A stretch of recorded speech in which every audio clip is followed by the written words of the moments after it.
there is over 1 million hieroglyph walls in Egypt. Thousands and thousands of hieroglyph walls in Egypt. In the temples, in the tombs, everywhere. They tell us how they made love. They tell us how they eat. They tell us how they went to the washroom. They tell us everything about their life. Everything. Not one of those walls mentioned building the pyramids. What? They forgot? You're talking about something that would have taken a huge effort.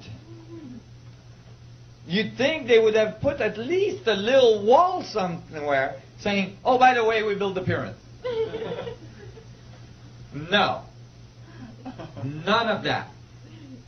In fact, the archaeologists say not only that the pyramids built, that the Egyptians built the pyramids, but they say that they built them as tombs. Okay. What's the evidence? Zero. Zilch. Not one pyramid was ever found to host a mummy. Not one mummy was ever found in a pyramid. Not one. And I'm not just talking about Egypt. I'm talking about all around the world. And it's funny because you know how they do all these like historic, History Channel and all this stuff. They have all these nice documentaries, and they show you where they found the pyramids and the tombs and all this, and Tutankhamun and all this, and then they splice and they cut directly into the pyramids. So you think the mummies were found in the pyramids, but in fact the mummies were found. Most of the king's mummies were found in the King's Valley, far from the pyramid. Some of the pyramids, they had to dynamite their way into the pyramid. They couldn't find an entrance. When they got inside the pyramid, there was the sarcophagus, the so-called sarcophagus in the middle. It had a slab. Some of them had slabs that were like 40 tons slabs sealing the sarcophagus. They would unseal it, pull the slab off, still no mummy. What was their conclusions?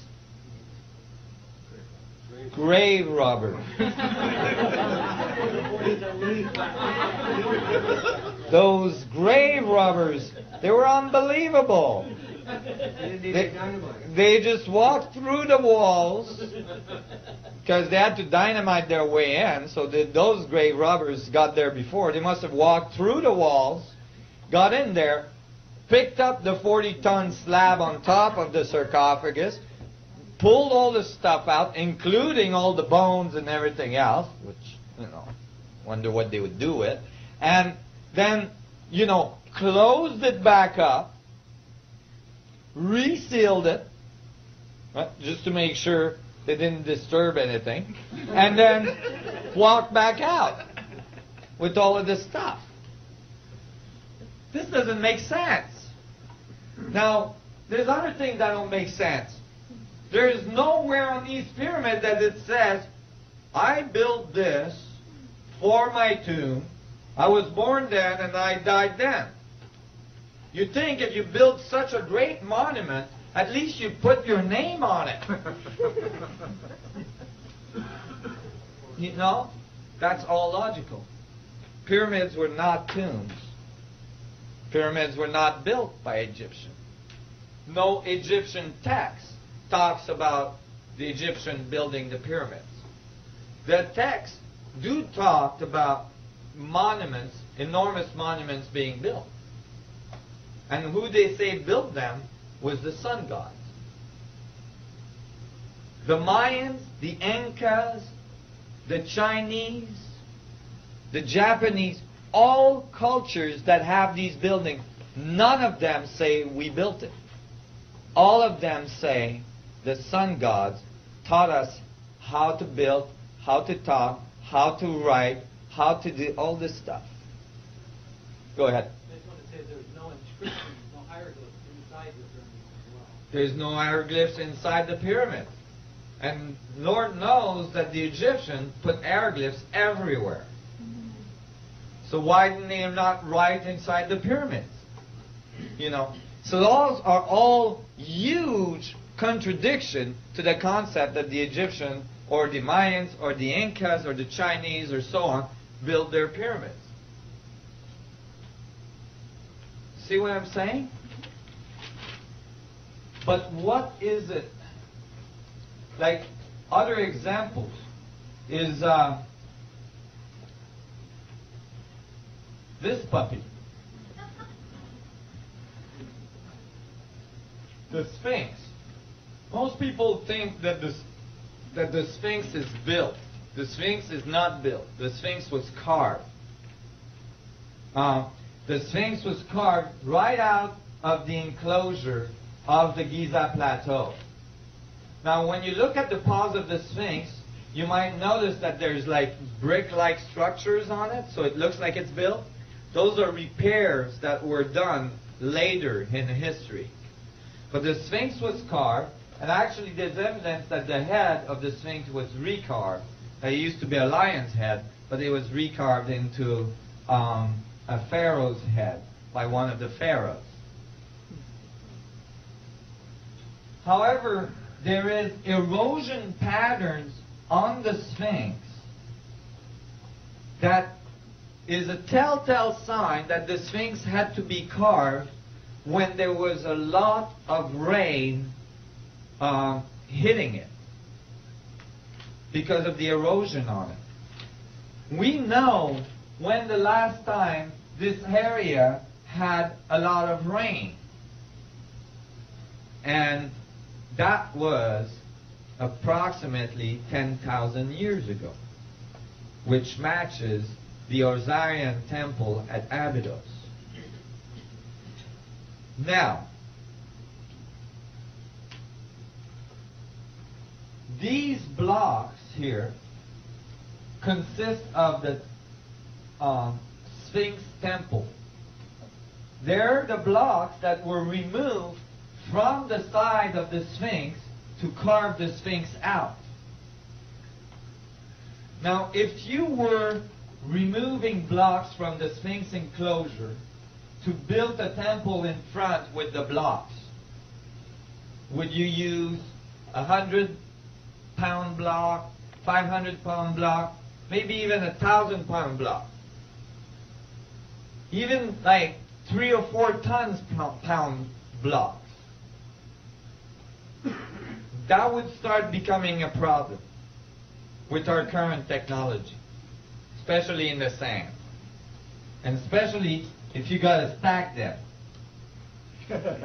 Okay? But the ancient Egyptian and or whoever 10,000 years ago built this didn't remove 100 block. They removed 200 tons block. And we know that they were removed from the enclosure because the stratification of the layers of rock matches where they were removed from, and you can actually tell which rock came from exactly where in the enclosure. 200 tons. See, this is a little person here. See what I mean? It's not trivial. You don't just grab a 200-ton block with your buddies and move it over there. The current we actually at this time lift about 200 tons with the largest land crane on earth. And we move it only from a truck bed into a boat. We can't roll with it. We can't go and like move it around the sand, and certainly we can't stack them on top of each other to make a temple. 10,000 years ago, somebody was moving 200-ton block with ease.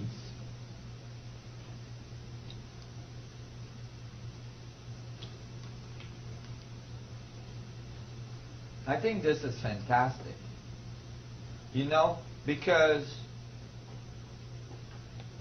this is about our true history. This is about what happened on this planet prior to our current history, prior to our current thinking. Look at this statue. Ramses II. When they found this statue, it was laying like this. It had